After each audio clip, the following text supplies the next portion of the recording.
I just feel sad because I feel sad because I have chemicals in my body. Yeah. And that's it. And that's it.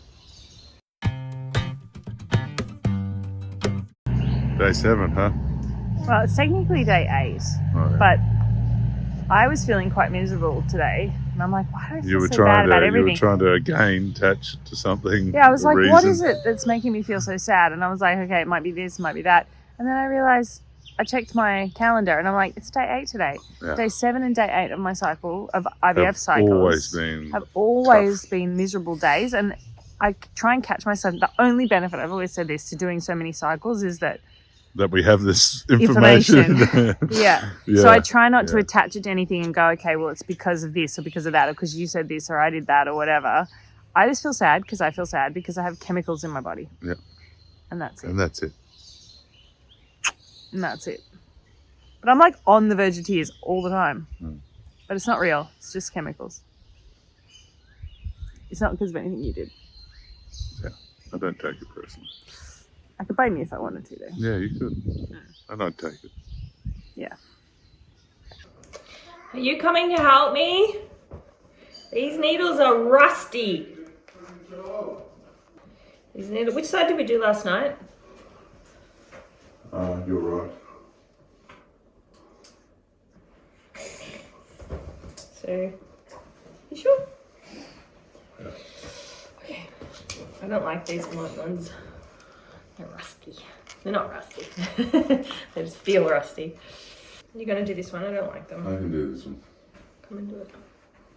You're just going to throw it like a dart. Just reach in. Just going to dart it in. Yeah.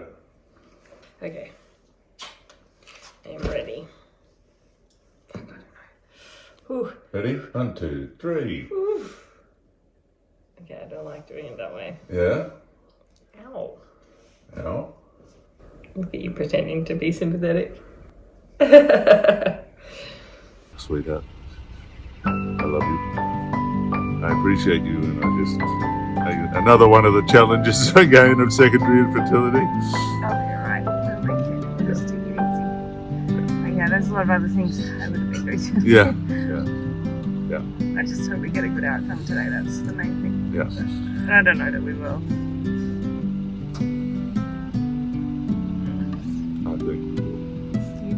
You're always so positive. Yeah. Oh. Well, I guess we'll find out. All right, see you then. Bye. Love you. So, I am travelling to a regional town today to get my ultrasound and my bloods done.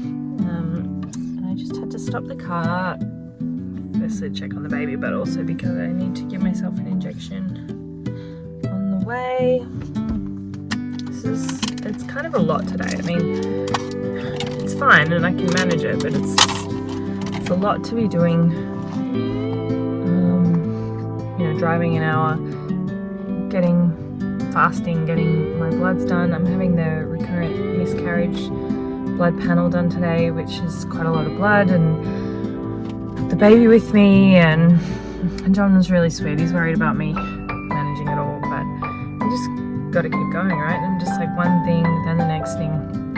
Right now, like I was concentrating on just driving, now I'm concentrating on doing my injection, and then I'll think about the next thing. So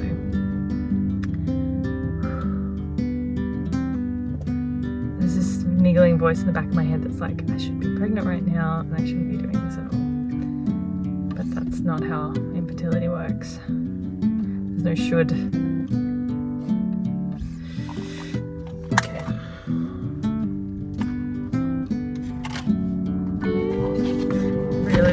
These needles, John's done all of them so far, so that wasn't very good.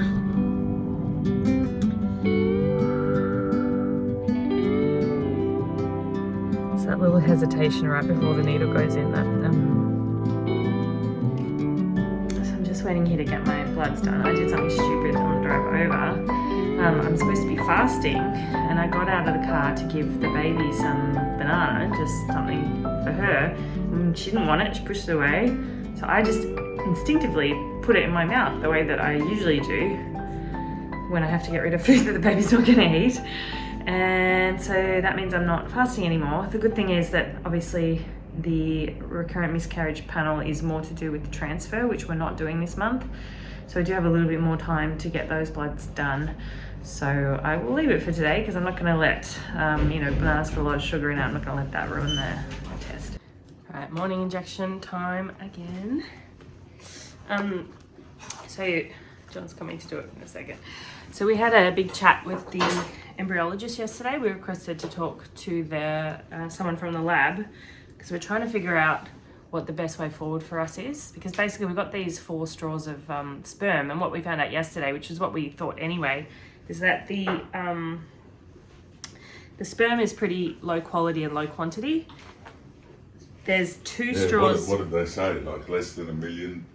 Yeah. One wheeling or something less. that. So there's 4. 2 of them are better quality and 2 of them are poorer quality. In the poorer quality ones, there's less than 1 million sperm and 1 observed twitching. So they only use twitching sperm for ICSI, which is what we're going to be doing. So we're a bit like, okay, so we've got these really poor quality straws of sperm, and so normally embryologist's job is to create the best quality embryos. So they usually start with the best quality eggs they can find, the best quality sperm, and they put them together.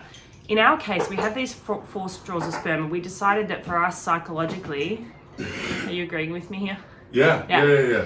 I'm just, Yeah, for us psychologically, we just need to get rid of those straws of sperm. We just want them used so that they're not kind of hanging over us, because I'm 40 now, and this is probably the last chance we'll have to collect eggs, and we just want to get it done, and then we'll know how many embryos we're ever going to have, and then we can just start transferring them and see what happens. We just we're like, okay, we want to make as many embryos as we can with what we have left, which is not much. So normally they would use the highest quality straws that they have with the eggs, but because we're going to use it all up, we sort of proposed to them, what if we use the poorer quality sperm first, in a sense, to get rid of it.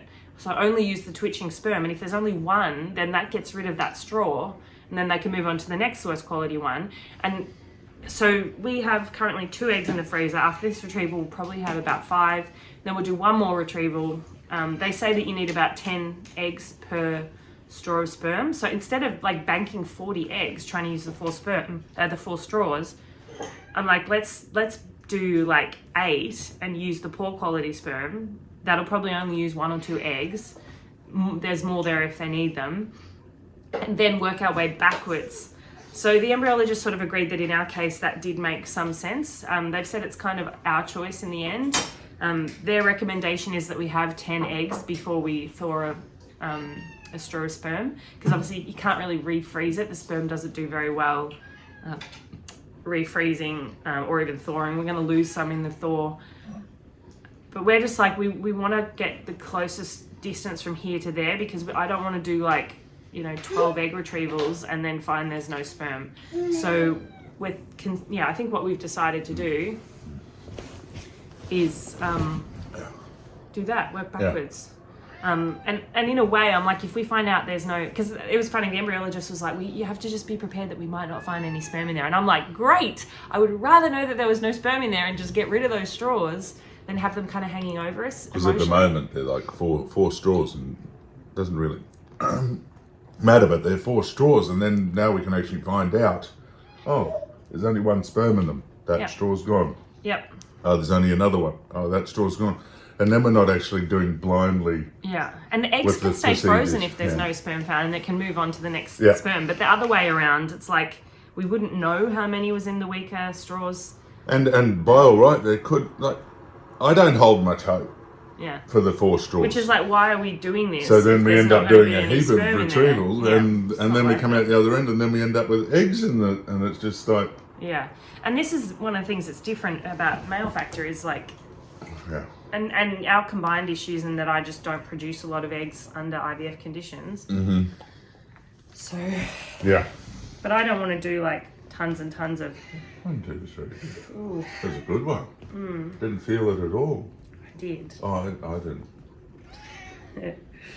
So anyway, in a way that's made me feel a bit lighter, because I'm like, okay, I don't have to do an infinite number of egg retrievals. I'll do 3, and then we'll defrost a poor quality thing. We'll have more information and data based on that. And then I'll do another couple of egg retrievals until we get to a certain number of eggs again. Then we'll defrost the next poorest quality one. And then we'll go, okay, knowing what we know from the poor quality ones, we're like, okay, we need 10 eggs before we do the good quality ones. And then we can defrost one, you know, and just keep the eggs frozen until they're actually used, which means that we're not at the, my biggest fear would be to be at the end and have like 10 eggs left over. Because this is the other thing we talked about. I said to you, like, would you rather keep some of your sperm for donor eggs in case my eggs aren't, you know, up to it anymore? And you sort of said, well, what did you say? I kind of felt, obviously I had to go away because my initial reaction wasn't that great, but I went away and I actually just had a bit of a think about it. And I kind of feel that that's not part of our story. Our cards are... Yeah, they've been dealt. Hand. What was that? We've been dealt our hand. That's it. And now we just have to play the hand and see what happens. Yeah. But again, so this is individual to our situation. But knowing that as well, I was like, well, I don't really want to try and use donor sperm. So that means that we've got this amount of sperm left. Let's use it up. And we'll hopefully if we get one more embryo, that'll be a good outcome for me. But it's going to be 6 months work for 1 or 2 embryos. But like if we got one PGS tested embryo, that would be like a dream. No. And it always comes back to we just have to count our blessings because we have some. Yeah. It's hard because we really wanted to transfer and whatever, but we have to use up these straws. We've had to sit on our hands. I hate it because it's so funny. This morning we put away all the medication to do with transfer to focus on egg retrievals, and that was kind of hard because I'm like, I really wanted to transfer soon and we just can't. And we might transfer all our embryos and never have another child. That's a possibility as well. And it's also a big consideration because we have to think financially, how do we want to do it? But I'm happy you're working backwards this way because I don't want to waste money and eggs and stuff. I don't want to create all these eggs and then go, oh, there's no sperm. There's no sperm, that's exactly right. Because we're not going to get donor sperm now. No. In the past, if the microtesting hadn't worked, we were considering donor sperm. That's right. I was actually working through that process too. Yeah, and now that we're not considering that anymore, we don't want to have surplus eggs to the sperm. So that was a good decision for us yesterday. Yeah. There's been a lot of chats. Anyway, I have to go to the clinic and get my bloods done. And, okay. Right. So I just had my scan in the city, came back. There's 3 follicles that look really good. They're like 18. Oh. Like they're good. There's 2 teeny tiny ones that were there all along. I just don't respond to medication. That's all it is. Like they're all there. They're just. I think I'd be really good at ovulating. You'd think after 16 times you would actually realise that. But I think I'd be really good at ovulating naturally. 3 look good. And they seem to be. There's one that I saw really nicely. that had a bit of. I think had a bit of septation. In your medical opinion. Well, it's just that the previous sonographers would always say, "Oh, that's no good," but the nurses who do But it even now, then, like, even the sonographers, they don't know. Nobody because knows. they go in with a needle and they suck out whatever they suck out, and then they get a call. In those first 7 cycles, we always had like 3 good follicles and then the tiny ones. So even when we retrieved 5 eggs, we'd only have 3 mature. So it's just like that. But here's the worst bit. Here's the worst bit. All right, here's the worst bit. We're not triggering tonight. No. We'll trigger on Wednesday. Yep. So more of this.